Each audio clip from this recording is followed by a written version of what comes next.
पहले हम लोग जब ट्रेन में सफर करते थे तो घर वाले या जगह जगह होर्डिंग लिखी रहती थी कि जहर पुरानी गैंग से बचना, क्योंकि वो मीठी मीठी बातें करेंगे और आपको कुछ न कुछ खिला देंगे। जब आप बेहोश हो जाएंगे तो आपकी सामान लेके चंपत हो जाएंगे।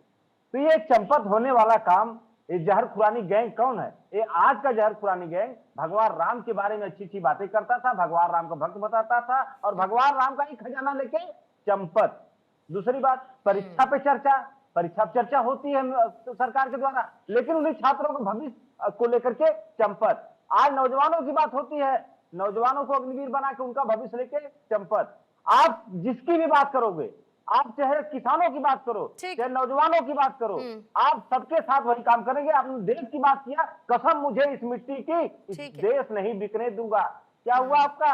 देश के सारे संसाधनों को आपने अडानी के हाथों बेच दिया। ओके सर, मैंने बड़ा सर्च किया सर। मैंने अपनी रिसर्च टीम से भी पूछा, अरे जरा बताइए कि राम भक्त बने अखिलेश यादव ने प्रभु श्री राम के अयोध्या में दर्शन कब कर लिए? जवाब ही नहीं आ पा रहा है सर। सिंह साहब जवाब देंगे? पूर्णिमा जी, दोनों लोगों का मुझे लगता है कि अगर 1-1 मिनट दी तो 2 मिनट देंगे।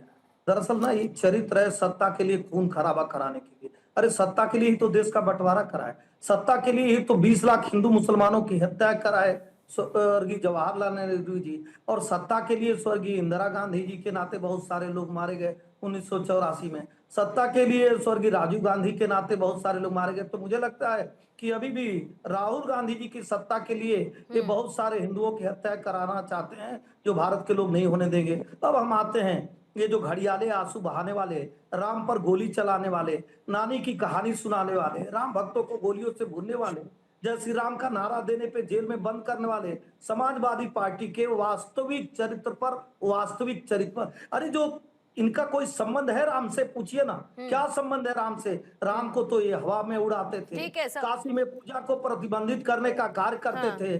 का कोई चंदा है उसमें जिन्होंने राम का नाम नहीं ठीक है सर, लेकिन अगर इनका कोई नाता है नहीं प्रभु श्री राम से, तो आपका नहीं, लेकिन सिंह साहब इनका कोई नाता नहीं है प्रभु श्री राम से, ठीक है, लेकिन आप लोगों ने तो बताया ना नाता। तो प्रभु श्री राम को चढ़े हुए चंदे की सुरक्षा करने का नाता तो आप ही से था ultimately at the end of it. Allah के लिए, आप 100 बार मैं कहूंगा, अल्लाह के लिए की हुई दान की संपत्ति को ये विधर्मी लूट लेते हैं, उसमें बड़े बड़े माल खड़ा करते हैं, लेकिन एक बार भी समाजवादी पार्टी कांग्रेस वाले नहीं बोलेंगे। ठीक है सर, टाइम का थोड़ा बाउंडेशन है सिंह साहब, रोकूंगी आपको। ठीक है, क्लोजिंग कमेंट सर्वेश जी आपका, फिर अनुराग जी आपका। ठीक है, अशोक जी रुकेंगे, अशोक जी रुकेंगे। ठीक है सिंह साहब, टाइम का मेरे पास बाउंडेशन है। सिंह साहब प्लीज रुकिए। सर्वेश जी बोलिए, सर्वेश जी बोलिए। बाबरी के समर्थक किस मुद्दे बात कर रहे हैं? संविधान से चलता है, प्रतिशोध और राजनीति से नहीं। लोकतंत्र में सत्ता बदलती है, संविधान नहीं बदलता। और जो राजनीति बदले की बात करे वो लोकतांत्रिक मूल्यों का पे सबसे बड़ा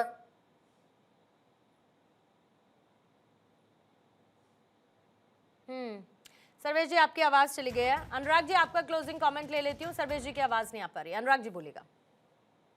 देखिए पूर्णिमा जी, ये पिछले दिनों कुछ जो एक परिवर्तन आया, स्पेशली राहुल गांधी जी ने जब से पार्टी को लीड करना शुरू किया है, तब से एक परिवर्तन आया है कि कांग्रेस पार्टी जो है ना, निगेटिव राजनीति की ओर चली गई। जो कंस्ट्रक्टिव हमने क्या किया से ज्यादा तुमने क्या नहीं किया पे राजनीति करने लगी है। आप 2019 को याद करें तो चौकीदार चोर है का नारा लगा। चौकीदार चोर के नारे के बाद क्या हुआ, वो पूरा कैंपेन जो चला, उसके बाद 40-42 सीटों 44 सीटों पर सिमट गए। अब आप जो भी कर रहे हैं वो आप निगेटिव बातें कर रहे हैं। ये इनको इस समय समझने की आवश्यकता है कि भाई जनता आपके निगेटिव राजनीति को नकार रही है। राहुल गांधी जी ने 2020 में कह दिया डंडे मारेंगे। भाई आपको पद की गरिमा का तो ध्यान रखना पड़ेगा ना, आप किसी के लिए कुछ भी नहीं बोल देंगे। और ये जो इन्होंने जो वामपंथ राजनीति को अडॉप्ट कर लिया है कांग्रेस में, तो कांग्रेस एक तरह से एक वामपंथी दल का एक लेटेस्ट वर्जन आ गया। जिस तरह से पूरी दुनिया में वामपंथ को नकारा है, नहीं, और कई बार ऐसा भी हुआ है अनुराग जी, बड़ा ठीक चलते हैं, मुद्दे उठाते हैं, सवाल पूछते हैं, फिर उसके बाद पता नहीं कहां से डिरेल हो जाते हैं, फिर बैकफायर कर जाता है इन पर। जल्दी से सर्वेश जी, सर्वेश जी आ रही है आपका आवाज, 30 सेकंड सर। सर्वेश जी, देखिए पूर्णिमा जी, देश जो है वो नैरेटिव की राजनीति से नहीं चलेगा। जो देश का विकास करेगा, जो देश को आगे ले जाने की बात करेगा, जनता अब बहुत समझदार हो चुकी है। जनता उन्हीं को चुन के सत्ता पे बैठाती है। रही बात राम मंदिर के चंदे की, तो डीएमके के साथ तमिलनाडु में यह चंदा लूट के दूसरे धर्म के लोगों के लिए काम कर रहे थे और अपना जेब भर रहे थे। और ये आज से मंदिर का चंदा नहीं लूटा जा रहा है।